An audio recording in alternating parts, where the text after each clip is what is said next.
La gran novedad que tenemos acá son dos economistas jóvenes que tienen trabajos distintos y fueron convocados por el presidente del Banco Central, creo que con otros 5. Estuvimos con 6. 8, creo que éramos 10, me parece. 10 en total, sí, más o menos. Bueno, yo lo que pasa es que me cuesta sumar, no como ustedes. ¿Vos trabajás en el estudio? En Orlando Ferreres y Asociados. Hablando de eso, ¿cómo está Orlando? Bueno, bien. Recuperándose. Recuperándose bastante, así que bien, por suerte. Porque Orlando tuvo una operación bastante compleja, pero lo que estamos seguros, como me dijo el médico, es que de eso no se va a morir, pero se tiene que recuperar. Le va a demandar. ¿Y vos tenés tu propio...? Sí, yo trabajo en mi consultora de Economía y Finanzas, Iván Carrino de Asociados, con otros asociados. Y bueno, y además también tengo actividad docente y soy columnista de ¿Qué hacemos con los pesos? El viernes a las 22. Y escúchenme, en total los 10, todos más o menos con un pensamiento aproximado. Había de todo, la verdad. ¿Ya había algún keynesiano? Y más también, y más para corrido a la izquierda también. Sí, había de todos los pensamientos. Sí, había de todo, la verdad que sí. Estuvo bueno. ¿Hubo discusiones? Sí, hubo algún intercambio, digamos, entre ideas. Pero bueno, básicamente una reunión donde todos aprovechamos al personaje que estaba ahí, que es nada menos que el presidente del Banco Central, y todos, en alguna medida u otra, seguimos los vaivenes de la política monetaria, la inflación, los números, y tuvimos la oportunidad de preguntarle cosas fundamentalmente. Y sí, algún que otro debate hubo, pero más que nada era también intercambiar con estos... ¿Ninguna mujer? No. Ninguna mujer. Pero habrán próximos encuentros y va a haber mujeres. Sí, pero el otro día hablaba con el rector de la DITEL y me decía que hay muchas mujeres que estudian economía, pero en la etapa de posgrado no hay tantas mujeres. ¿Obedece algo en particular eso o no? La verdad es que no te sabría decir particularmente por qué. Y creo que también la convocatoria estuvo un poco fomentado por la injerencia que tenemos hoy en las redes o en distintos ámbitos. Iban en la tele o yo en la radio quizás a la mañana también que estoy. Al tener esos nichos de comunicación, quizás el contrarrestar un poco las ideas que tenemos o lo que salimos a decir en su momento, era parte de este debate y fue... ¿Cuál era la pregunta principal que tenían, supongo que deben ser preguntas distintas, que tenías vos y que tenías vos para hacerle a Federico? La verdad las preguntas eran varias y quizás uno iba con una pregunta, pero esa pregunta ya se la había hecho otra persona particularmente. Yo hice pero podemos contarla acá. Sí, bueno, particularmente hablamos sobre las tasas de interés y los plazos de corto plazo que se están generando con el tema de las LEBACs, sobre esa acumulación que está siempre en el corto plazo. Bueno, que falta menos de un mes para que vuelvan a explotar. El 20, si no me equivoco. 19. 19, que están por explotar. En ese aspecto, ¿les dijo cómo iba a descomprimir eso o no? Pero ahí, Roberto, hay que decir que se dice que están por explotar las LEBAC hace numerosos martes, ¿no? Es decir, yo esto del supermartes lo he escuchado en numerosas oportunidades. Tal vez el momento de mayor estrés fue el del martes pasado, hay que decirlo, y sin embargo fue una renovación exitosa. Es decir, en la medida que el Banco Central pague la tasa que el mercado quiere, la renovación se hace, ¿sí? Igual, habiendo dicho esto, el Banco Central, o Sturzenegger, ¿Vos sos dijo... de los que quieren vivir toda la vida con una tasa 42%? No, pero vos lo que pasa es que la tasa del 40 y pico % es el emergente de las expectativas de inflación y las expectativas de devaluación. No, claro. Si uno esperara que el año que viene el dólar esté a 25 y la tasa de interés sería más baja. Si uno esperara que en un año hubiera una inflación de 5% y la tasa de interés sería más baja, ¿no? Ojalá que estuviéramos en ese mundo, pero no lo estamos.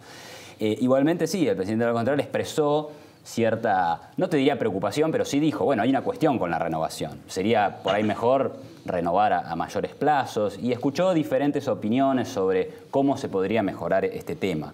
Pero creo que en la coyuntura, en los hechos, se ha demostrado que la cuestión de las LEBAC es un tema, pero no es tan grave como parece, ¿no? De hecho, una de las cosas que se estuvieron viendo hoy en el mercado, no es nada que hayamos hablado con el presidente del Banco Central, tuvo que ver con la intervención en el mercado secundario de las LEBAC, y ya se empieza a ver una curva que ya no es tan inclinada, sino más bien una pendiente menor, lo cual te indica que están yendo un poco a mayores plazos, interviniendo en los distintos plazos de la LEBAC, Con lo cual tiende a ser uno de los objetivos, que está claro, estirar los plazos, y se vio hoy en el mercado secundario particularmente. Ustedes que están siguiendo el mercado, yo estoy un poco alejado.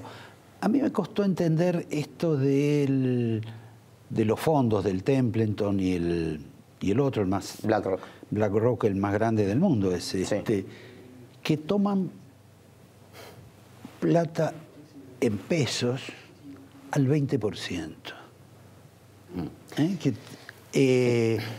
No sé si acá podemos hacer una compulsa entre todos los que trabajamos acá, y me parece que no hay ninguno que haría eso, y además hasta sería capaz de cerrajarse un tiro ante esa posibilidad. Roberto, ¿Qué mirá, explicación técnica me dan? Si O política, si ustedes quieren. Si yo te digo, préstame 1.000 pesos, te los devuelvo en un año y te pago 1.200 pesos. Claramente va a pasar lo que vos me decís. Ni loco te presto 1.000 pesos para que me devuelvas 1.200 en un año, si yo estoy esperando que la inflación en un año sea 25%. Voy a perder.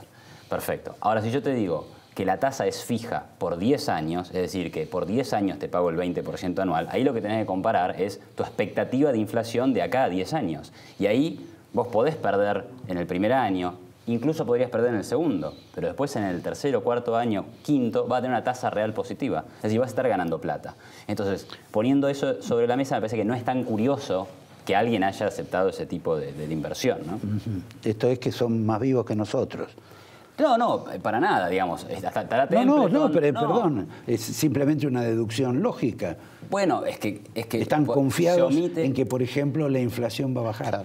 Bueno, claramente es una apuesta a que de acá a 10 años no vamos a tener una inflación del 20% anual, digamos. Y yo quiero creer lo mismo, la verdad. Digamos, me parece que tenemos una conducción de un banco central que no es ni el mejor banquero central del mundo, ni el peor de todos. Hace las cosas que más o menos hace Latinoamérica. La inflación no ha tenido, como sabrás, buenos registros. No se han cumplido las metas, pero me parece que más o menos venimos enfocados para que la inflación baje, ¿no?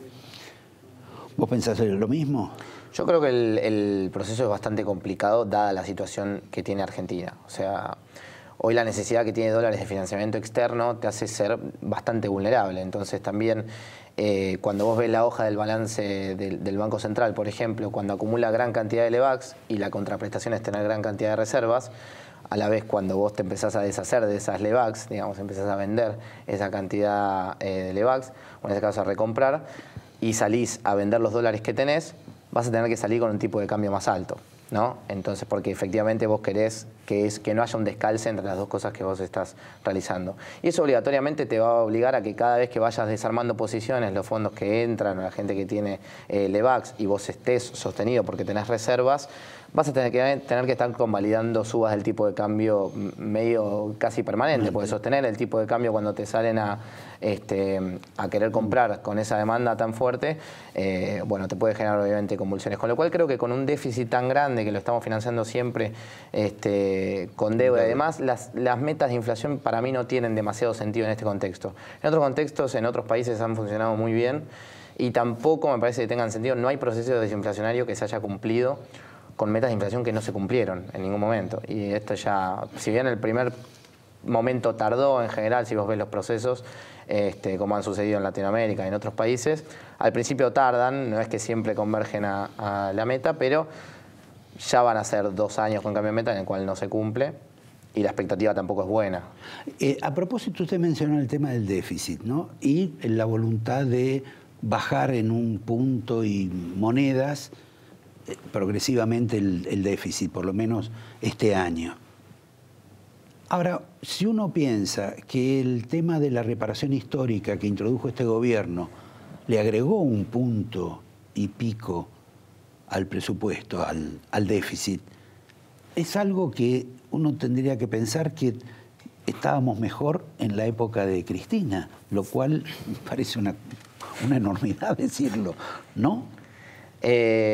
Ahí el tema de la reforma de esto, de la reparación histórica, en realidad, tuvo un punto que lo que dicen ellos, por lo menos del gobierno, es esos juicios de cualquier forma íbamos a terminar teniendo que pagarlos. Esto es lo que se dice internamente.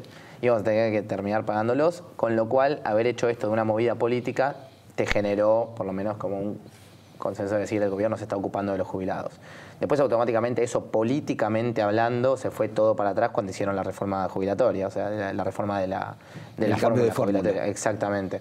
Con lo cual ahí te terminó pesando más el cambio que hiciste en la fórmula de haber hecho la reparación histórica, más que no todos recibieron lo que hubieran esperado y demás.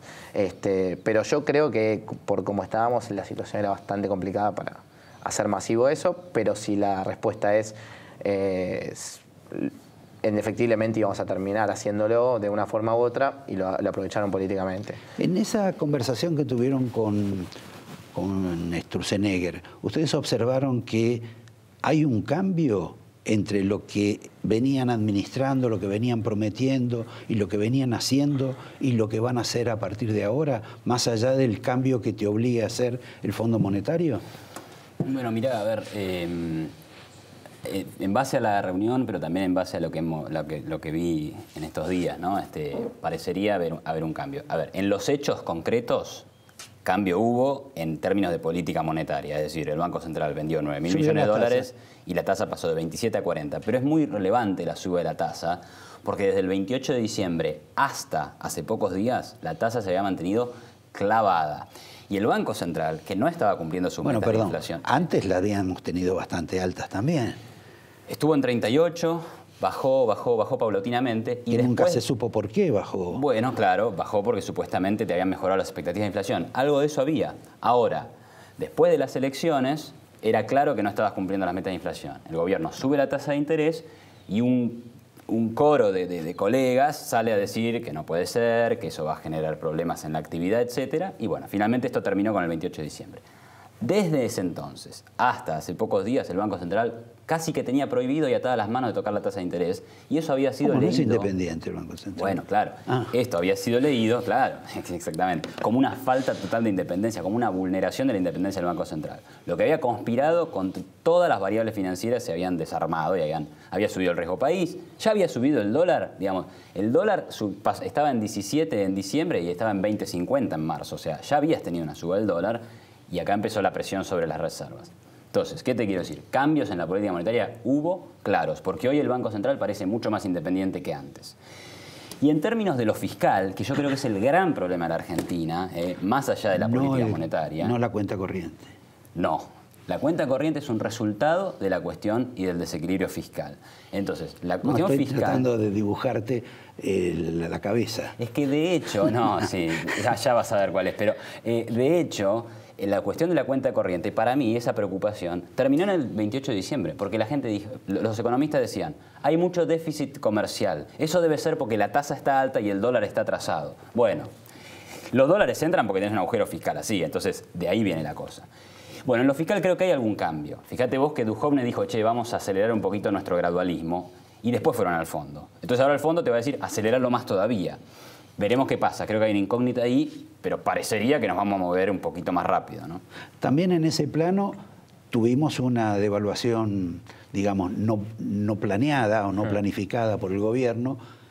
¿Esa devaluación es suficiente para el fondo o vos crees que te van a exigir un poco más? En los términos en los cuales se desarrolló el artículo 4 en diciembre también, te pedían una evaluación dependiendo, te marcaba 3 puntos diferentes y dependiendo del punto te decía entre 10 y un 25% aproximadamente, de los cuales vos devaluaste prácticamente un 20% la moneda, siempre hablando de el tipo de cambio real multilateral desde entonces. O sea, hablando del tipo de cambio real, devaluaste 20% desde entonces, de diciembre para acá. Con lo cual estarías en los márgenes en los cuales te está pidiendo el FMI, no debería haber demasiado movimiento si es por ese lado. Obviamente Iván marcó cosas en cuanto a déficit externo y demás que te van a mover un poco la cancha también, pero según lo que está pidiendo el FMI, ahí no debería haber tanto cambio, y de hecho si ves cuánto está el tipo de cambio real multilateral hoy, todavía no tenemos el traslado de los precios y demás que vamos a tener, que eso te va a dejar más o menos la vara, pero la comparación es, frente a la salida del cepo cambiario, más o menos estás incluso levemente por encima de ese tipo de cambio real, lo cual te da un poco más de competitividad y quizás la respuesta del Banco Central de haber salido en 25 a poner un techo y haber hecho la venta de los 5.000 millones de dólares en 3 oportunidades, si no me equivoco, te da la pauta que competitivamente estarían por lo menos contentos con ese tipo de cambio. Volviendo a la pregunta antes del déficit de cuenta corriente, lo que pasa es que uno quiere darle participación a los dos. El tema de lo que vos decís del déficit fiscal en relación con el déficit de la cuenta corriente, habría que explicárselo también a los del fondo, porque en el artículo 4 han planteado el problema del déficit de la cuenta corriente. Sí, habría que planteárselo. Lo que pasa es que si vos enfocás el tema de... El déficit de cuenta corriente tiene que ver con las decisiones de toda la economía, del sector público, del sector privado. Es decir, o sea, imaginemos una economía sin déficit fiscal, ¿sí? Y con déficit de cuenta corriente. ¿Qué está pasando ahí? Bueno, la sociedad, es decir, el sector privado decide consumir más de lo que ingresa. Alguien tiene que financiar eso. ¿Cómo lo financias? Con ingreso de capitales del exterior. ¿A dónde va ese ingreso de capitales? A las empresas y a los privados que quieren financiarse. ¿Tá? O sea, el déficit de cuenta corriente es espejo del superávit de la cuenta de capital. Te ingresan capitales y se van, ¿sí? Ahora, si vos te enfocás en la cuestión de la cuenta comercial, la cuenta corriente, ¿cómo termina esto? Bueno, ponele un impuesto a el turismo. Bueno, ponele un cepo cambiario. Bueno, frená la fuga de divisas. Bueno, controlar el giro de dividendos. ¿Sabés cómo termina el nivel de inversión en Argentina después de eso? Porque vivió la Argentina durante tantos años. Por eso, nadie quiere invertir un peso en este país. Entonces, si es deseable arreglar el déficit externo, bueno, pongámonos de acuerdo con eso. Ahora, tenemos que encontrar la causa. ¿La causa cuál es? Un Estado que gasta más de lo que ingresa, y es el Estado. El Estado ingresó alrededor de... O sea, acá no hubo lluvia de inversiones, pero lluvia de dólares sí, hubo diluvio de dólares. ¿Por qué? Porque el Estado se endeuda y entran esos dólares que son 30.000 por año. Entonces, bueno, eso obviamente que te genera la... Sí, eran 30.000 millones por año. Ahora bueno, no sé si van a ser. Y ahora por ahí entrarán menos, quién sabe. Pero bueno, ahí está la cuestión. Con ese desequilibrio fiscal, obviamente que tenés desequilibrios en la cuenta corriente. Vos mirás la historia de Argentina y ambos se mueven en la misma dirección.